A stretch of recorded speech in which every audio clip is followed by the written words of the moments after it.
एक समय की बात है। एक व्यक्ति के 3 मित्र थे। तीनों से उसका अलग अलग संबंध था। पहला मित्र ऐसा था जिससे वह प्रतिदिन मिलता था। उसे मिलकर उसे बहुत खुशी मिलती थी और उसे लेकर उसे अहंकार भी था। दूसरा मित्र ऐसा था जिससे वह हफ्ते में एक दिन मिलता था, लेकिन रोजाना उसे याद जरूर करता था और उसे बहुत ज्यादा प्रेम करता था। तीसरा मित्र ऐसा था जिससे वह महीनों में कभी कभी ही मिलता था, और वह भी बस थोड़े समय के लिए। एक दिन उस व्यक्ति पर एक गंभीर मुकदमा दर्ज हो गया।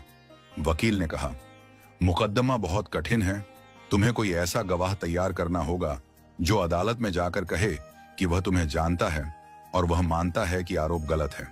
वह व्यक्ति घबरा गया, परंतु उसे अपने मित्रों की याद आई। उसने सबसे पहले अपने पहले मित्र के पास जाने का निर्णय लिया। वह दौड़ता हुआ अपने पहले मित्र के पास पहुंचा और बोला, मेरा प्रिय मित्र, मैं एक बड़ी मुसीबत में फंस गया हूं। मुझ पर झूठा मुकदमा लगा है। कृपया मेरे साथ अदालत चलो और मेरी गवाही दो कि मैं निर्दोष हूं। पहला मित्र हंसते हुए बोला, देखो भाई, हमारी मित्रता अवश्य है। मैं तुम्हें बहुत प्रिय भी हूं, लेकिन अदालत जाने की बात मत करो। मैं तुम्हारे साथ एक कदम भी नहीं चल सकता। यह सुनकर व्यक्ति बहुत आहत हुआ। जिसे वह अपना सबसे प्रिय मित्र समझता था, वह तो मुसीबत में साथ छोड़ चुका था। वह निराश होकर लौट गया। फिर उसे अपने दूसरे मित्र का ध्यान आया। वह उसके पास पहुंचा और कहा, भाई, मैंने तुम्हारे लिए हमेशा प्रेम और सम्मान रखा है। अब मेरी बारी है कि तुम मेरा साथ दो। कृपया मेरे साथ अदालत चलो और मेरे पक्ष में गवाही दो। दूसरे मित्र ने थोड़ी हमदर्दी दिखाते हुए कहा, मैं तुम्हारे साथ अदालत तक तो चल सकता हूं, लेकिन अंदर जाकर गवाही नहीं दूंगा। वहां तुम्हें खुद ही अपना पक्ष रखना होगा। यह सुनकर व्यक्ति और भी अधिक दुखी हो गया। जिसे वह इतना प्रेम करता था, जो उसके सबसे करीबी थे, उसने भी अंतिम समय में साथ छोड़ दिया। अब उसे अपने तीसरे मित्र की याद आई। यह वही मित्र था जिसे वह महीनों में एक बार ही मिलता था और कभी भी अधिक समय नहीं देता था। फिर भी उसने हिम्मत करके उसके पास जाकर अपनी परेशानी बताई और कहा, मित्र, मैं बहुत संकट में हूं। मुझे तुम्हारी मदद की जरूरत है। क्या तुम मेरे साथ अदालत चलोगे?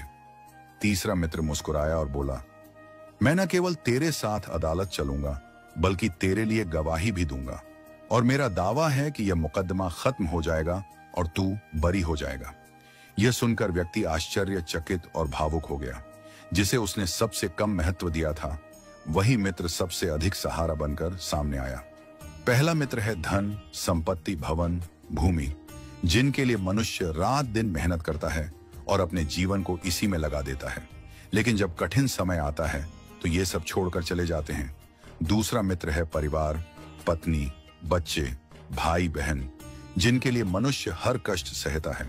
वे मुसीबत में आपके साथ खड़े हो सकते हैं, लेकिन अंतिम संघर्ष आपको अकेले ही करना पड़ता है। तीसरा मित्र है प्रभु प्रेम और शुभ कर्म, जिसे हम अक्सर महीनों में एक बार याद करते हैं, लेकिन यही हमारे सच्चे साथी होते हैं। इसीलिए अच्छे कर्मों और ईश्वर के प्रेम को कभी ना छोड़ें, क्योंकि यही अंतिम समय में हमारे साथ खड़े होंगे।